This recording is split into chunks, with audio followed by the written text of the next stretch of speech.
नमस्कार बहनों, भाइयों, साथियों व प्यारे बच्चों। ज्ञान सागर में आपका स्वागत है।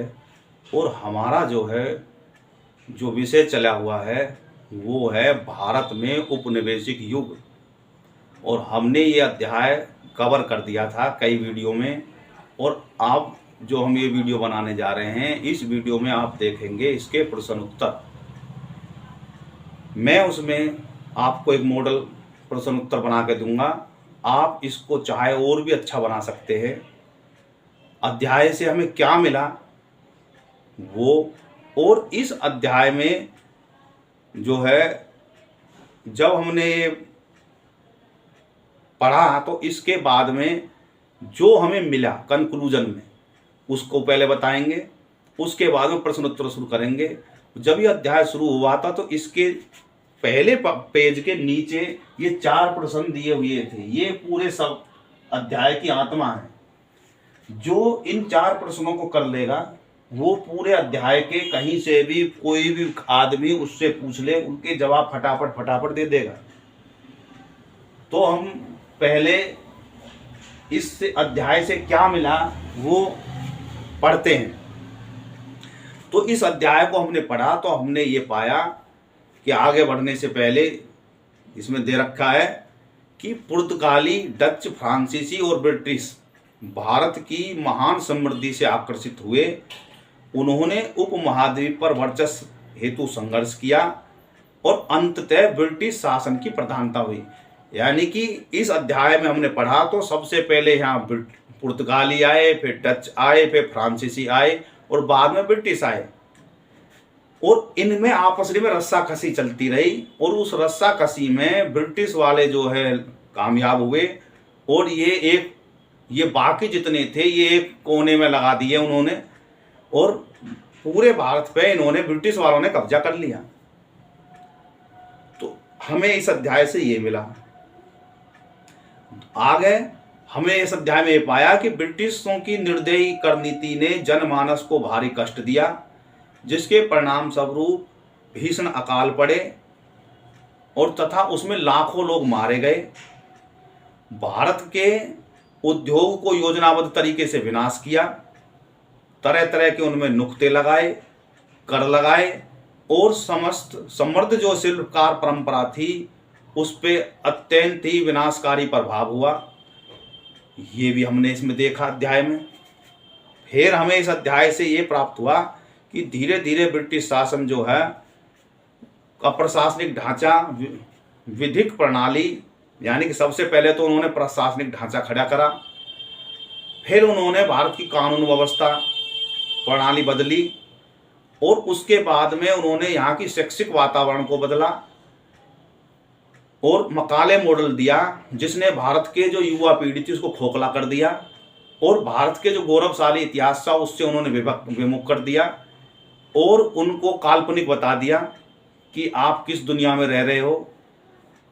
इस मिट्टी के प्रति उनका जो है जो लगाव था वो ख़त्म कर दिया और पैसे कमाने के लिए लालसा उसमें लगा दी। और वो भी क्लर्क बना, यानी कि तू तो बहुत बाबू बन गया, तो वो बाबूजी बन के जो है आगे बाबू ही बन गए। तो शिक्षा व्यवस्था थोप के समाज को पूर्ण उपनिवेशिक नियंत्रित कर, यानी कि उन्होंने भारत का प्रशासनिक रूप से अपने कब्जे में ले लिया। और क्या हुआ, कानून व्यवस्था अपने कब्जे में ले ली।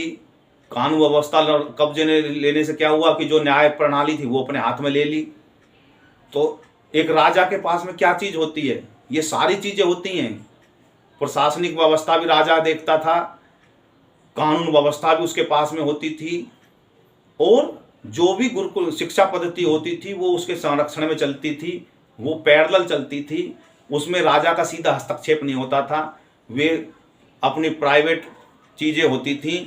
राजकीय जो व्यवस्था होती थी वो उनके जो थे परिवार के बच्चे वगैरह उनके लिए अलग से व्यवस्था थी, वैसे आम नागरिक के लिए अलग से गुरुकुल होते थे। और क्या करा, उनकी जो युवा पीढ़ी की बुद्धि पे भी उन्होंने कब्जा करा उस शिक्षा व्यवस्था के कारण। तो उस पे सब चीज़ों पे, भारत की बुद्धि पे, धर्म पे और कानून व्यवस्था पे, सब पे उन्होंने कब्जा कर लिया, उपनिवेशवाद कर लिया, नियंत्रण स्थापित कर लिया। ये हमें देखा। उसके बाद में हमने देखा पुर्तगालियों ने गोवा में धर्म परिवर्तन, सब आके सबसे पहले गोवा में धर्म परिवर्तन 1561 में उन्होंने जो है यहाँ पे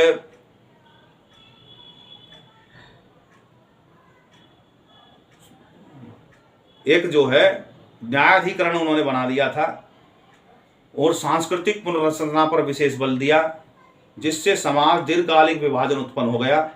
और वही फ्रांसीसियों ने समायोजित नीति से पुंडीचेरी में एक छोटे से फ्रांसीसी भारतीय वर्ग का निर्माण किया।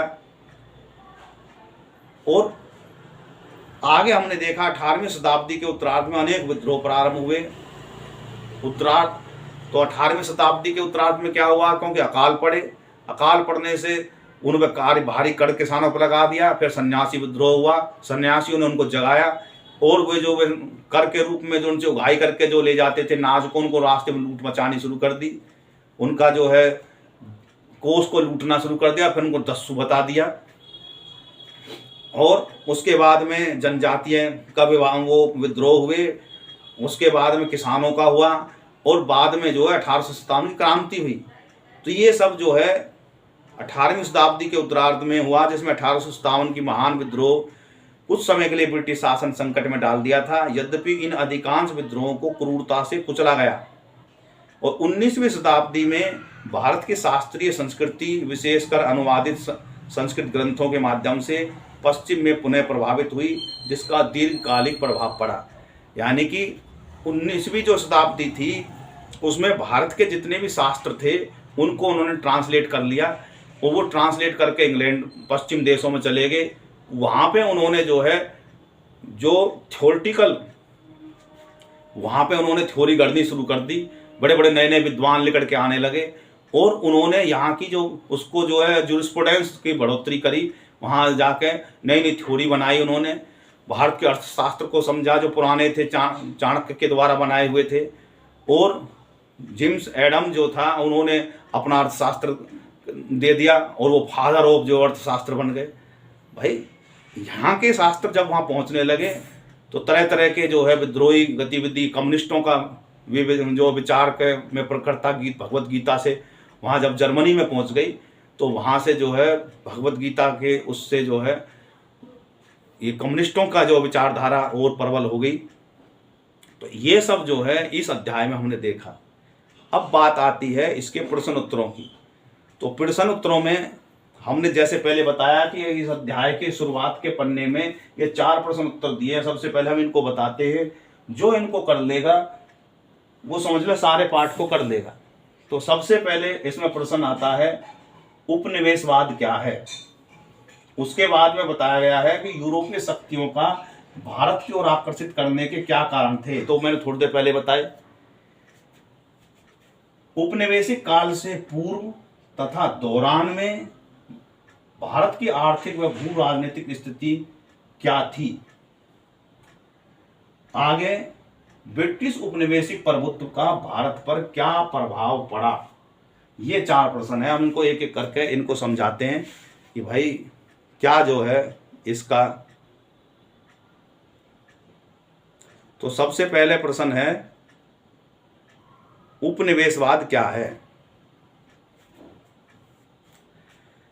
उपनिवेशवाद का जैसे मैंने बताया था कि किसी देश पे 2 तरह से कब्जा होता है।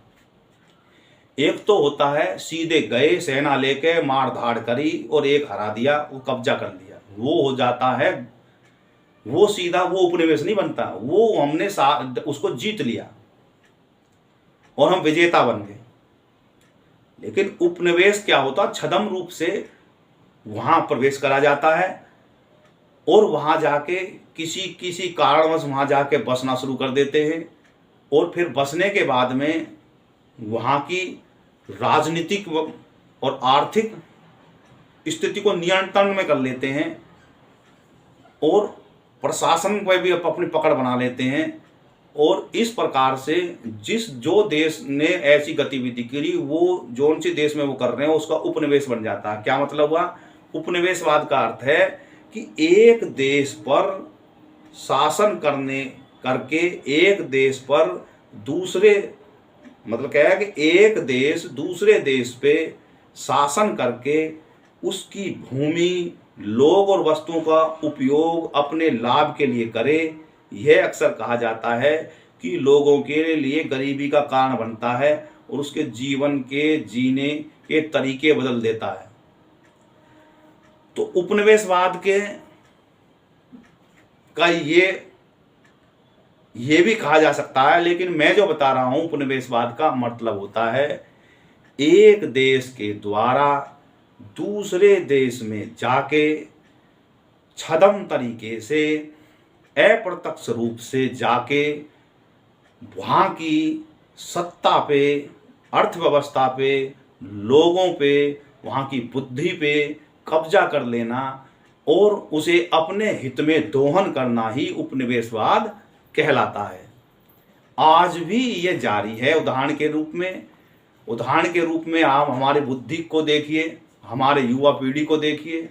पश्चिम से आए हुए जितने भी विचार हैं उनको हम जल्दी तुरंत ग्रहण कर लेते, चाहे वो फिल्म के माध्यम से आ रहा हो या किसी एक्टिविटी के माध्यम से आ रहा हो या सेलिब्रिटी के द्वारा आ रहा हो या अन्य हैं भोंडेपन तरीके से फैशन के जरिए से आ रहा हो, तो वो हमारी बुद्धि पे असर कर रहा है। साथ में हम वो चीज़ खरीद रहे हैं तो पैसा भी हमारा जा रहा है, हमारी संस्कृति को भी वो असर कर रहे हैं। तो ये आज का समय में आधुनिक उपनिवेशवाद है। ऐसी वस्तुओं का हमारे जो निजी देश के जो प्रोडक्ट हैं हम जो है उनको फद्दू बताते हैं, बेकार है। दूसरे जो प्रोडक्ट हैं उनको अच्छा बताते हैं, हम मानसिक रूप से उनके जो है प्रेमी हो जाते हैं। तो ये भी क्या है, हमारे आर्थिक, हम उपनिवेशवाद के गुलाम हो रहे हैं। तो ये आज भी जारी है। एक कोई ज़रूरी नहीं है कि देश में जाके ही हम कब्जा करें। देश से बाहर बैठा हुआ आदमी भी अप्रत्यक्ष रूप से उपनिवेशवाद आज भी बना रहा है।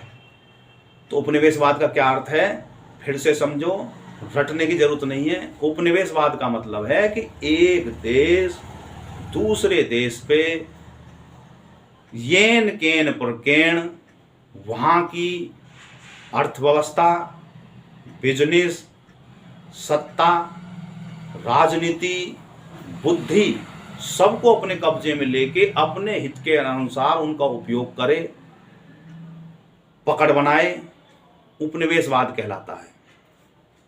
अगला प्रश्न है कि यूरोपीय शक्तियों का भारत की ओर आकर्षित करने वाले क्या कारण थे।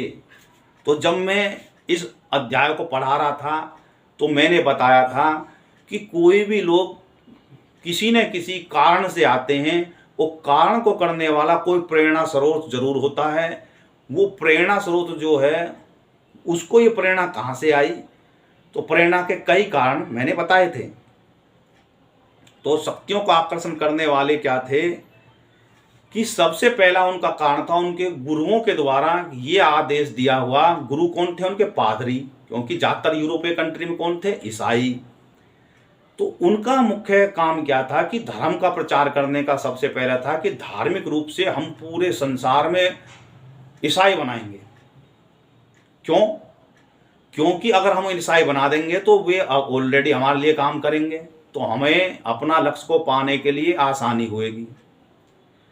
और दूसरा काम क्या है कि जब हम वहाँ पहले जाएंगे प्रचारक के तौर पे, पहले बिजनेसमैन के तौर पे, फिर हम प्रचारक बनेंगे और उसके बाद में वहाँ की राजनीति, अर्थव्यवस्था और सबको धीरे धीरे अपने कब्जे में ले लेंगे। तो सबसे पहले उनके क्या आकर्षण का क्या कारण था, आर्थिक। प्रतीकात्मक रूप से प्रमुख विचारधारा सांस्कृतिक परिणाम के मिश्रण से यूरोपीय शक्तियों को भारत की ओर आकर्षित किया। तो सबसे पहला उनका कारण क्या था, धार्मिक गतिविधि के लिए वो आकर्षित हुए। फिर क्या था, आर्थिक में क्या था कि हम वहां जाके यहाँ के जो कपड़ा, वस्त्रों का यहाँ से ले जाएंगे, अपने वहाँ बेचेंगे, मसाले, यहाँ से लकड़ी और अन्य जो भी यहाँ से रत्न वगैरह जो है, ये इसका जो है वो यहाँ से बिजनेस करते थे। तो उन पे जो है इसकी ओर यहाँ से उन्होंने आकर्षण किया। और यहाँ पे चूँकि अरबों का मतलब जो है मुस्लिम जो है आक्रांताओं का यहाँ पे शासन था, तो इसलिए उन्होंने मुस्लिम शासन का वालों से परमिशन ली बिजनेस की। फिर उसके बाद में उन्होंने जो है यहाँ पे टेक्नोलॉजी, नवा प्रौद्योगिकी और नेविगेशन जो था वो के तौर पे उन्होंने समुद्री मार्ग का इस्तेमाल किया। उन्होंने बड़े बड़े अच्छे जहाज बनाए, छोटी छोटी नावों की बजाय उन्होंने बड़े बड़े जो है जहाज जो है उनके पानी के जहाज़ों के माध्यम से, शिप के माध्यम से उन्होंने जो है यहाँ उनका बाजार का आकर्षण उन्हें मिला। उसके बाद में धार्मिक और सांस्कृतिक उद्देश्य से फिर क्या था, अंत में जो है यहाँ की राजनीतिक में हस्तक्षेप करने के लिए, तो क्या उनका आकर्षण का पहला कारण था धार्मिक, दूसरा था बिजनेस, तीसरा आकर्षण था यहाँ की राजनीति में यहाँ के संसाधनों को दोहन करना और सत्ता पे पकड़ बना लेना यहाँ पे। तो ये उनके आकर्षण के कारण थे। अगला जो सवाल है वो है उपनिवेशिक काल से पूर्व तथा दौरान भारत की आर्थिक एवं भू राजनीतिक स्थिति क्या थी। तो उपनिवेशिक काल से पहले क्या था, भारत एक देश नहीं था बल्कि कई राज्यों और साम्राज्यों का समूह था। ऐसा क्यों था?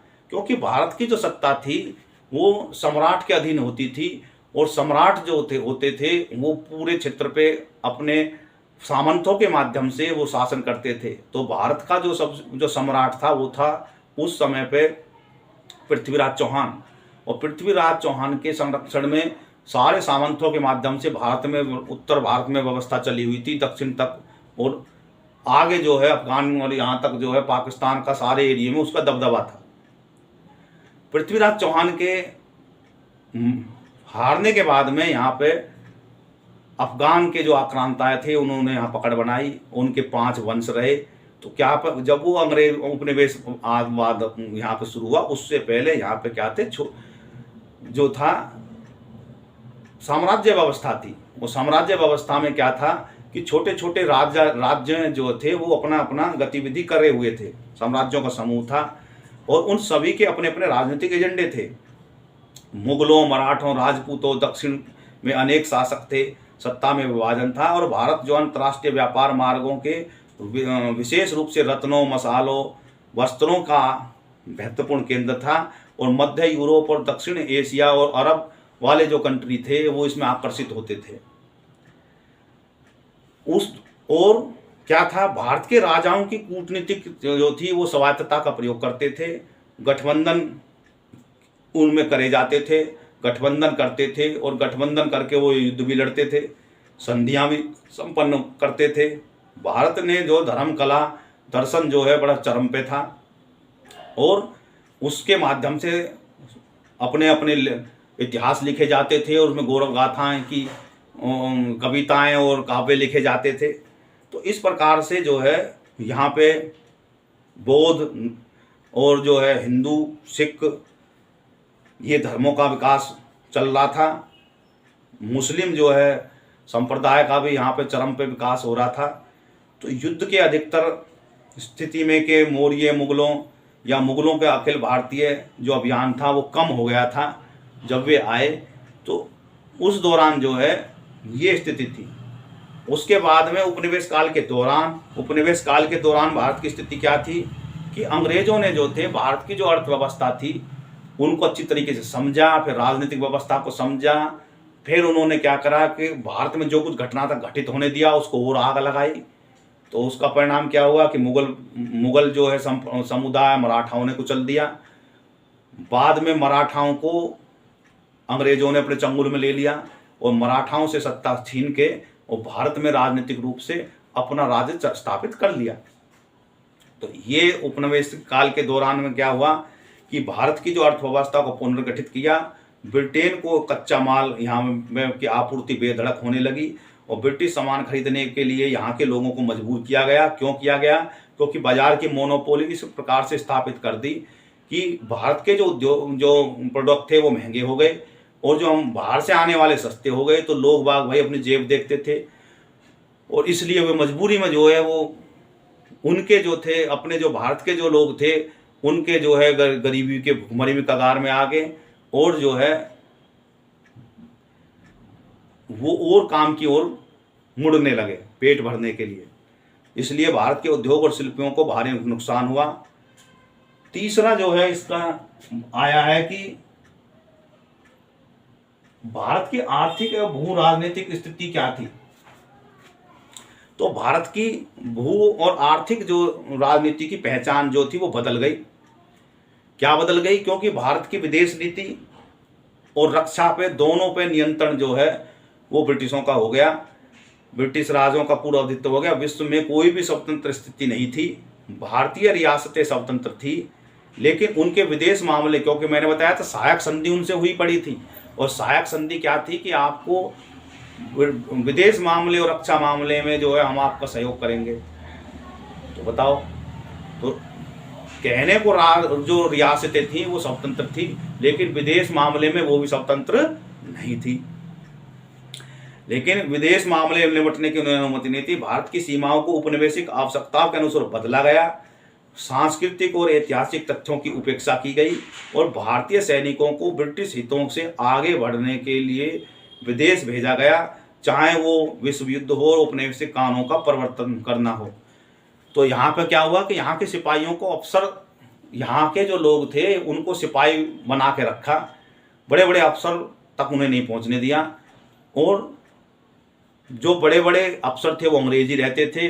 भारत के जो युवा थे उनको सिपाही बना के बस आगे थोड़ा सा हवलदार बना दिए, और उनको जो है जगह जगह झोंक दिया जाता था, चाहे विश्व युद्धों में झोंक दो या किसी के वहाँ दबाने के लिए यहाँ से सैनिकों को ले जाते थे और उनका इस्तेमाल करते थे। तो इस प्रकार से भारत की जो है उपनिवेशिक काल के से पहले की स्थिति में क्या थी कि मतलब कोई एक एंटिटी नहीं थी, सब छोटे छोटे साम्राज्यों में बदले हुए थे। और उसके दौरान, उनके दौरान में जो उपनिवेशिक के दौरान में उन्होंने क्या करा कि भारत की जो सारी वो थी उसको एक कर लिया। एक करने का क्या मतलब है कि विदेश और रक्षा मामले उन्होंने अपने कब्जे में ले लिए, और छोटे छोटे रियासतों को कहने लगा तुम यहाँ शासन करते रहो, हमें राजस्व देते रहो, हम आपकी रक्षा विदेश मामले हस्तक्षेप करेंगे, आप अपनी ज़मीन को किसी दूसरे को नहीं दे सकते, स्वतंत्र तो आप रहेंगे, लेकिन जो है आप अन्य कोई गतिविधि सीमा में परिवर्तन नहीं कर सकते। तो बताओ, ये उन्होंने जो है स्थिति बदली। फिर आर्थिक की ओर में क्या हुआ? आर्थिक में उस दौरान ये हुआ कि उद्योग धंधे चौपट कर दिए उन्होंने, अपने माल यहाँ से निकाल के ले जाते और कच्चे माल के तौर पे अपने बना के माल यहाँ ला के जो बेचते। तो इससे क्या हुआ, भारत के जो देसी उद्योग थे वो बर्बाद की स्थिति में हो गए, और भू राजनीतिक स्थिति भी उन्होंने कब्जे में ले ली। भू राजनीतिक स्थिति का मतलब क्या है कि भारत की रक्षा और विदेश मामले और पूरी जमीन अपने कब्जे में ले ली, जैसे चाहे उसकी सीमा को बदल देते थे वे अपने प्रशासन के लिए। तो इस प्रकार से ये प्रश्न का उत्तर बैठता है। फिर है ब्रिटिश उपनिवेशिक प्रभुत्व का भारत पर क्या प्रभाव पड़ा। जो उपनिवेशिक का प्रभुत्व का भारत पर क्या प्रभाव पड़ा? भारत पे जो है ये प्रभाव पड़ा कि भारत की जो प्रभाव है, भारत के जो संसाधनों की निकासी ब्रिटेन में लगभग 2 शताब्दियों से भारत में खरबों डॉलर मूल्य की लूट करी उन्होंने। यहाँ से अपूर्ण स्थानीय उद्योगों का विनाश कर लिया जो यहाँ पे पहले से थे, और जबरन जो है आयात सूती वस्त्र जो है के स्थान पे उन्होंने स्थानीय हस्तशिल्प को, पारंपरिक अर्थव्यवस्था को नष्ट हो गई। भूमि राजस्व प्रथाएं जो थी, स्थायी बंदोबस्त जैसी जो भूमि राजस्व प्रथाओं को भूमि और अन्य संसाधनों पर काम करने वाले किसानों के लिए भारी कर्ज और भूमिहीनता की स्थिति पैदा करती। उन्होंने स्थायी बंदोबस्त व्यवस्था जो थी, पहले की तरह जो कर प्रणाली चली हुई थी 10वां हिस्सा या और उसको ख़त्म करके उन्होंने अपने जो है तरह तरह के कर थोपते थे और अपने अनुसार खेती करवाते थे, नील की और वगैरह वगैरह खेती। तो इससे क्या थी, भुखमरी की स्थिति और ज़मीन उनकी जो हड़पने की स्थिति उन पे आ गई। अकाल की और प्राकृतिक आपदाओं से अंग्रेज़ों ने उपेक्षा की, मतलब राहत की बजाय यहाँ से उन्होंने और जो है अपना कर संग्रहित करने का उन्होंने योजना बनाई। और 1943 में बंगाल में अकाल के कारण और भी जो है भयानक हो गई। 1793 के आसपास में भी अकाल पड़ा, 70 71 में भी वहाँ काल पड़ा। तो जो है स्थिति विकट थी। राजनीतिक परिवर्तन, राजनीतिक जो उनका जो प्रभुत्व पर क्या प्रभाव पड़ा, अर्थ पे मैंने बता दी।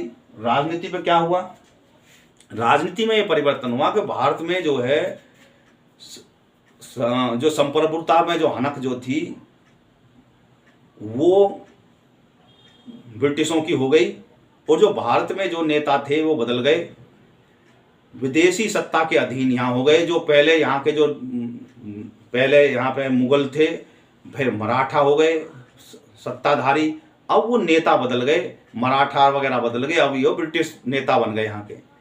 और यहाँ पे जो थी जो राजाओं की जो प्रणाली थी वो धीरे धीरे चौपट होती चलेगी, और एक जो है वैसी राजनीतिक व्यवस्था जो थी वो स्टार्ट होनी शुरू हो गई, पार्टी की व्यवस्था शुरू हो गई, और एक दल बनने लगा। दल के माध्यम से वो एक प्रतिनिधि के माध्यम से यहाँ पे जो है लोकतंत्र की धीरे धीरे धीरे धीरे विकास होने की प्रक्रिया यहाँ पे शुरू हुई।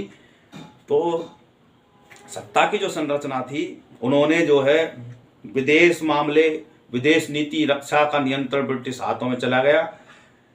विदेश फिर क्या था, शीर्ष के पश्चात में सत्ता की संरचना जो थी उसमें ब्रिटिश प्रशासनिक ढांचा का मॉडल जो था यहाँ पे स्थान ले लिया, और भारत में आधुनिक सिविल सेवाओं की नींव रखी, और कानून व्यवस्था और प्रतिस्पादन, पारंपरिक न्याय प्रणाली को और पारंपरिक रीति रिवाजों की प्रथाओं को प्रभावित जो देती थी, अंग्रेजों ने उसको बदल दिया, और अक्सर उपनिवेश के जो हित के लिए वो पक्षपात करते थे।